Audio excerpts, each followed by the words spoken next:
Now the general classification of the viruses.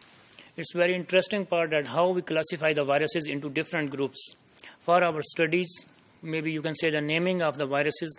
For the study, it's very important that we can classify the viruses in different groups, so it will be the easily studied. After the classification, we will study the different viruses along with the families, their genera, their order, and then the species of the viruses. They are causing the disease, in which animal they are causing the disease, and where they are causing the disease, in which part of the animal are causing the disease, or which plant they are causing the disease, or the human beings, or which virus is infecting which part, and how we can handle these things. So the naming of the organism and categorizing them is very important for such kind of the studies. The epidemiological studies, the diagnostic studies, or the drug treatment studies, we need to name and categorize the viruses on the different patterns.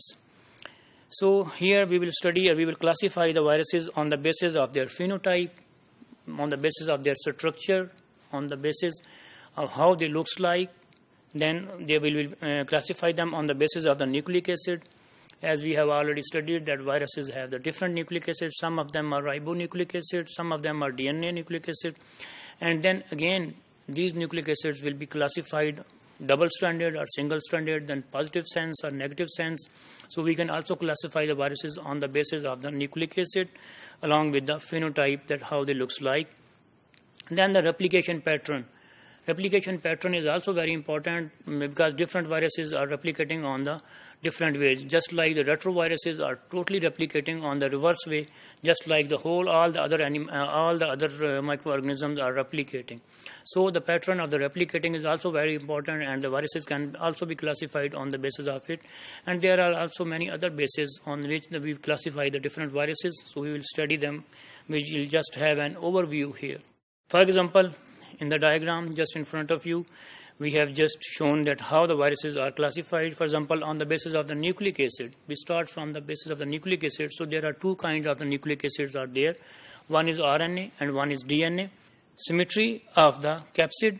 Again, the viruses can be classified on the basis of the symmetry of the capsid.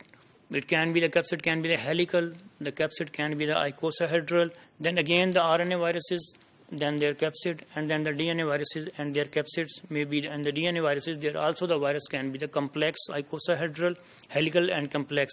However, for the RNA viruses, there are only icosahedral and helical viruses.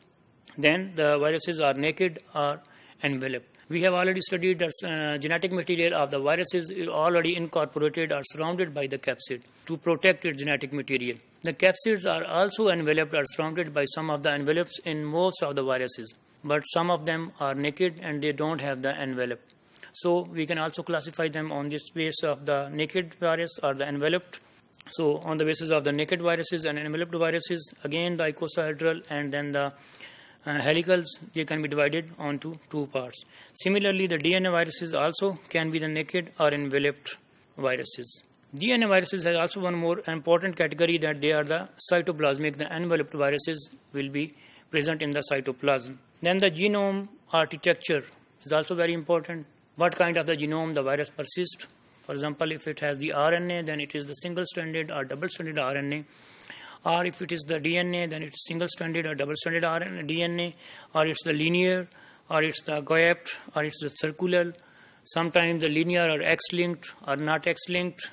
So these are the classification until now. Then the Baltimore class is also one important classification. We have already studied at the start of our subject that how the Baltimore classification works.